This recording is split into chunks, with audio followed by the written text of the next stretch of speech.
Hey everybody, I'm Kaylee Solins. I'm the managing editor of Barrel Horse News, And I'm Blanche Schaefer. I'm the associate editor of Barrel Horse News. and we're doing our very first Barrel Horse News rundown. And so we're here in the Fort Worth office, and we're just going to talk about things in the industry, things going on here with the magazine, and then just all Places other, we've been, the people we've seen, just get caught up. the life of us. Yeah. So recently we went over to Ashley Schaefer's house, Awesome. which is her new house because she just moved from Wyoming down to Millsap, Texas, which is just a little jaunt down the road from our office here in Fort Worth. And we had a blast. It was a ton of fun. Yeah. I don't know about you. I went home that night and tried everything on my horse. Everything, every single thing. Yeah. No, it was really helpful. She kind of took us through some of the drills that she does with both her colts and her open horses, and then she talked a lot about her training methods and some of the equipment she uses, her philosophy, and I thought it was great. I learned a lot. Yeah. It was really helpful for me to be able to take that home and work on it with my horse. And probably the thing I like the most about Ashley is she explains it in a way that's very understandable for people, whether you are a fellow trainer, a beginner, or just a regular old barrel racer. I was able to really relate most of the information that she shared with us to my own training and riding. Yeah, for sure. Yeah, I think you guys are going to really enjoy them. She does like Blanche has already said, a really good job of explaining it, especially while she's doing it, so you can see what she's doing, and she'll walk you through it rather than explain it and then do it, and you maybe don't know exactly when to do whatever she's talking about. So they're going to be cool. You're going to really like them. And so these are videos that are going to be up on trainingbarrelhorses.com here probably in the next month or so. So definitely be on the lookout for those. We'll be sharing them all over Facebook and on the website. And I think they're going to turn out great. It was a beautiful day. She had some really nice horses she showed us as demo horses for her drills and everything. And it's cool. I'm excited about it. Yeah, it's gonna be She's been one I've wanted to do on training barrel horses for a really long time. Yeah. So glad we finally got to go hang with her. Yeah, it worked out. And then I don't know if you guys have been following us on Facebook and the website about our horses, our 3-year-olds that we have that we've been training. So that kind of correlates with Ashley Schaefer because we were able to go and try some of the things out on our horses, and it's not like her horses, but we tried our best. Yeah. But yes, so Kaylee and I have blogs on the Barrel Horse News website. We both got there were 2 last summer, 2 colts. I have a colt, Kaylee has a filly. I have a filly. And we've been kind of just blogging about the whole process of what it's like to be bringing along our first colts from start to finish and doing it while we are here with a full-time job and have a whole lot of other life obligations. So we were hoping it'd be relatable to a lot of folks out there who also have full-time jobs and aren't professional trainers, and we don't get to ride 12 hours a day, even though we want to. But yeah, it was really, especially getting to talk to Ashley, someone who's trained hundreds and hundreds of colts, about how she works through the process and some of the struggles. We were able to pick her brain, and yeah, our horses, I think, actually are doing really well. Yeah, they're doing good. I mean, we have our if you've been following us, there are some times where we don't go so well. Yeah. But it's cool. We've been able to work through it. It's been fun. Yeah, so if any of you guys are in the same boat, kind of starting your own colts and haven't done it before, or are, wondering how the heck you're going to find the time and everything, definitely check out our blogs. Hopefully there's some stuff in there that can help y'all. Yeah.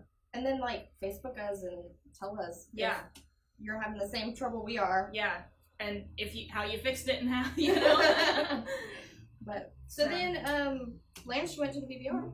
Yeah, 2 weeks ago I was in Oklahoma City at the BBR World Finals, and it was a great event as always. They really go above and beyond to make that a good event for spectators and competitors. And as I'm sure most of you know, London Gorham won the finals on Fortune's Flame, a mare that she actually bought from Sophie Palmore at Diamonds and Dirt this year. And Sophie rode Fortune's Flame at the American, and then London won the BBR on her. So super talented horse. London has had an awesome year. She was a pleasure to talk to, and she ran a 15.0 in the junior arena, which is crazy fast, stupid fast. It was a really nice run. And then I got to talk to Pete Owen as well. He won the Futurity on a mare that Monica McClung owns, Perks of Being Famous. She's a dash to fame out of French Lady Perks, and he had 2 super nice runs there in Oklahoma City, and he's had a really whirlwind of a year also. So it was nice to see both of those riders just keep that roll going. It's always good to see people keep being successful, and it was great. It was a really great event.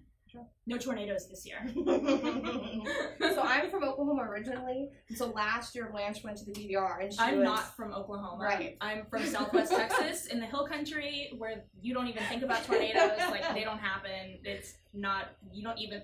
I don't know anything about tornadoes. It's not even a thought that literally ever crosses my mind. And it's not a big And thing then, for me. I just was like, what's your problem? What happened at the PBR? It's fine. It's totally fine. So, like, I moved up here to North Texas, where tornadoes are a thing. And so I'm way more paranoid about them than I should be. And I was running a horse last year at the BBR, and this storm came through and took out all the power, and trailers were flipped end over end, and it was literally like the apocalypse the next day. Like, no, I'm serious. Like, traffic lights were out, restaurants were black. There was, like, you couldn't even find anywhere to eat. Like, you're just driving around, the barn was pitch black. I'm like trying to measure my horse's grain with a flashlight in my mouth, and like, but like the apocalypse. No, I'm serious. Like, stuff was turned end over end.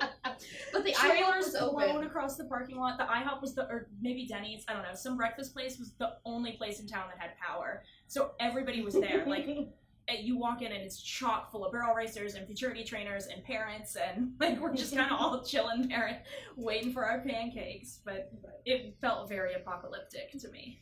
But she survived. Yeah, it was okay. My horse is fine. I was fine. But back to this year. Yeah. So BBR was good. Yeah, beautiful weather this and year. that'll be in the June issue. issue, so be watching for that.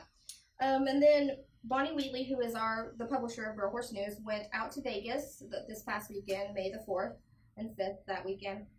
And she went to the World Champions Rodeo Alliance Summit, and then their first rodeo, which was held in conjunction with the Eldorado Days. And if you guys don't know already about the WCRA, they are in alliance with the PBR, and so it's going to be a whole new tour, 2018-2019 tour, where they're going to pay out $6 million.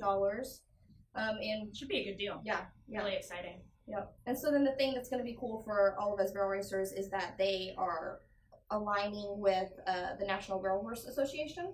And so they're going to have, I still can't remember the name of it. Win and You're In. Win and You're In events, where you enter which will be with the MBHA, but we don't know yet what events they're going to be, which we'll have that news for you whenever we know. Yeah. We'll let you know. And so that should be good to see. It should be really good for just the sport of barrel racing and rodeo in general. You know, it's always good to have those more money opportunities and qualification. Yeah, for sure. So that'll be good. And so Bonnie said that was a great event and great summit to just kind of learn about what's happening, but like I said, there's still going to be some stuff that will be released, new news about it, so we'll let you know whenever we know. And Haley Kinsel won that rodeo, which I think was no surprise. That girl is on fire. Right, because it was at the Thomas and Mack. Yeah. So obviously sister loves that arena. There. And she is actually, also no surprise, sitting at the top of the world standings. She has been to only 17 rodeos and has over 94,001. Get it, girl. Crazy.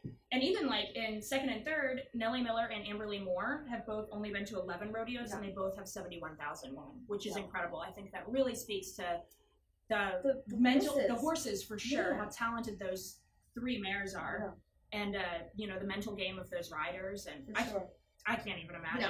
I would fall apart.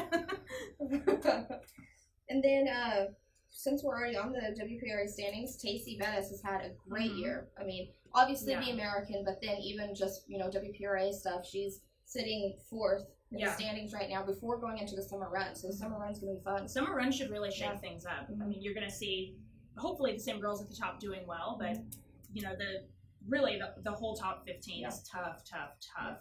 And so if next year could get any better, this year might, you know, as far as watching these girls duke it out till the end. Yeah. So.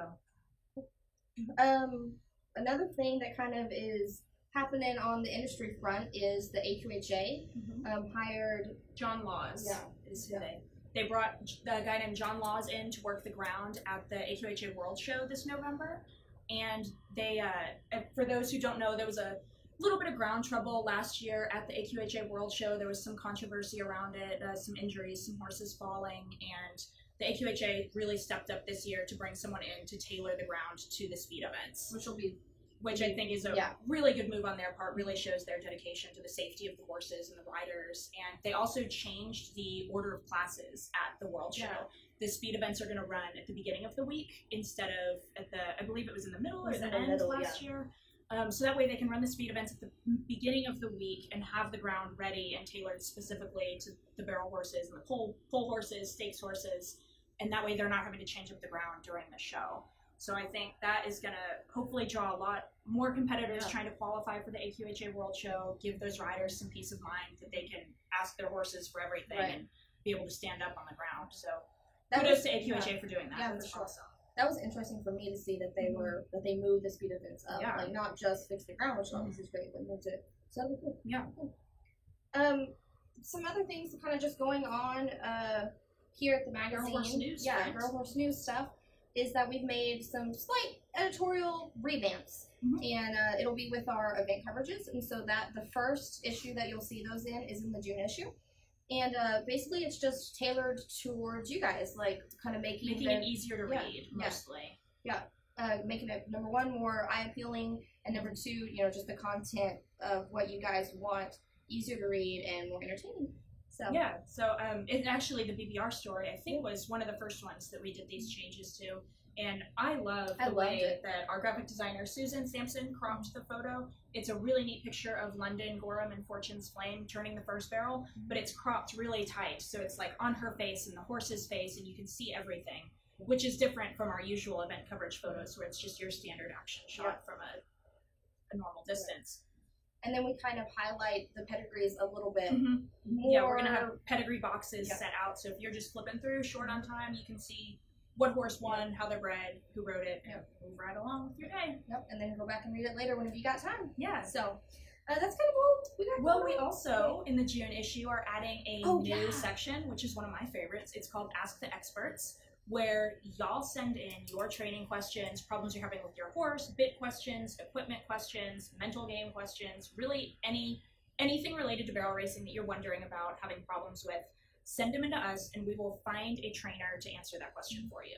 So we got some great questions in for the June issue, where we have Joy Wargo and Nisa Berry answering questions about alley issues, about horses getting nervous during slow work, about colts getting overly bendy or too straight, and how to work on body position.